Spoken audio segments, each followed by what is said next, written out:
Hi, I'm Mike Ball, Vice President of Sales and Leasing at NAI FMA Realty. I'm going to highlight the office market and give you a brief overview as it applies to our home city of Lincoln, Nebraska. 2021 was again a successful year for deals, projects, and new developments. I'm pleased to say that vacancy remained flat from the first half of 2021. There was a concern whether any of the shadow space would become reoccupied, and for the most part it has, resulting in this flat vacancy level.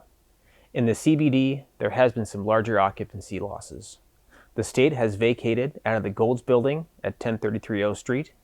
The Terminal building at 9th and O is undergoing a remodel, which will now incorporate residential condo units on the upper floors. Plus, the Journal-Star newspaper sold their building downtown, and the site is under redevelopment for even more residential units. Overall, construction costs and supply chain issues remain a hurdle with some of the deals we are working on. This hasn't sidelined the deals, but it has made us more creative on how we get things to the finish line. What will 2022 bring? We anticipate growth in deal velocity to continue. And Lincoln is a strong community, and I am proud that we at NAI FMA can be part of this city's growth and development. Thank you again for taking the time with me today, and please reach out to me or any of the team at any time with questions or to help with your real estate needs. My name is Mark Hausman, and I am Associate Broker at NAI FMA Realty.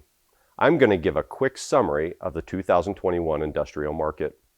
In 2020, we saw historical lows and highs for the Lincoln market. Asking rental rates hit an all-time high of $5.61 per square foot, and the vacancy rate went down to 2%. This past year, the trend continued. Asking rental rates went even higher to an average of $6.70 per square foot, and the vacancy rate dropped to 1.6%. That rental rate is an increase of nearly 20% from 2020 to 2021 and a 25% decrease in vacancy. Our local absorption rates continued to show vacant spaces being filled. The first half of 2021 had a negative absorption of 239,000 square feet as some new construction and vacancies came available. However, the second half of 2021 had a positive absorption of over 550,000 square feet. What does all this mean? As we had a negative absorption in the first half of the year, the second half of the year only showed the immediate need for those vacant units. Our local market covered the negative absorption and filled an additional 300,000 square feet of space. To take that further, the market has absorbed over 1 million square feet of available square footage, and that's been filled in the past 2 years. As a means for reference, we must go back to June of 2017 to find a negative absorption. This only shows a continued high demand, low supply of industrial space. Combine this with the historical low vacancy rates, the outcome is higher rents as expected. We continue to see rents increase slowly.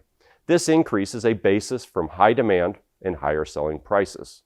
The rising construction costs have also helped the rental rates increase. The market has been slow to respond to the needed increase in the rental rates. This is due to the lower vacancy and low ability to find the rental rate threshold.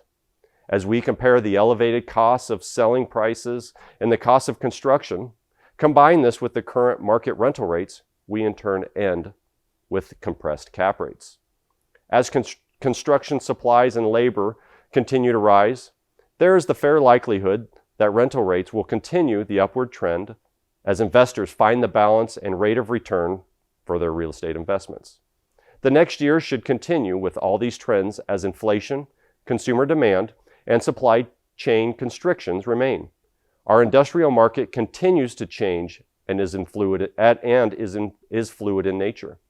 With technology changes, the change in the workforce design, and the general motion of the just-in-time inventory, the industrial market continues to adjust and thrive.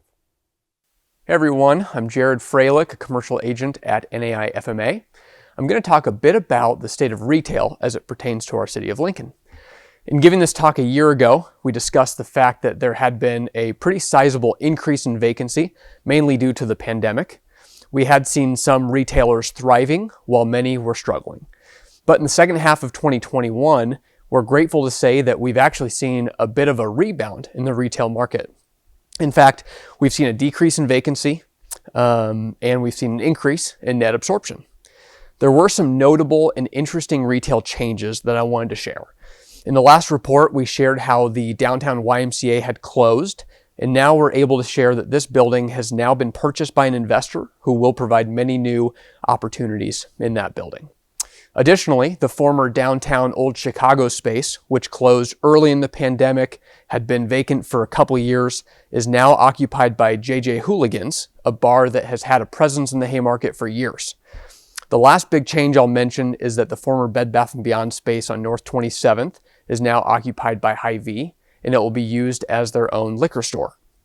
It's also important to know that outside of these few sizable retail moves, we also saw a high volume of smaller retail stores opening for business. To highlight just a few, we saw that Say Do Say Pottery opened on North Cotner, Fortune Chinese Restaurant and Dami Dami Restaurant opened downtown, Wingstop opened on North 27th, Under Par Golf Studio opened near 84th and Holdridge, and we also saw multiple new hair and nail salons open as well throughout the city. There, of course, were also some retailers that closed their doors.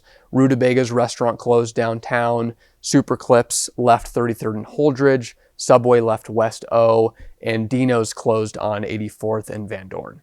It hasn't been easy to see some of those closures, but it has been good to see an overall increase in activity and decrease in vacancy in the last half of 2021. While retailers and consumers have still been concerned about the pandemic, there have been a few additional concerns knocking at the door and creating some angst.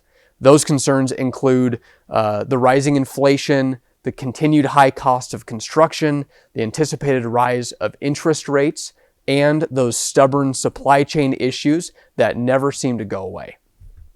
In spite of the pandemic, along with these newer challenges, the Lincoln community has remained resilient. The state of retail has been pretty strong, like I've talked about, and we see these trends continuing through the first part of 2022. So that's my retail overview. Thanks for tuning in, and be sure to reach out to us with any commercial real estate questions or needs. Thank you.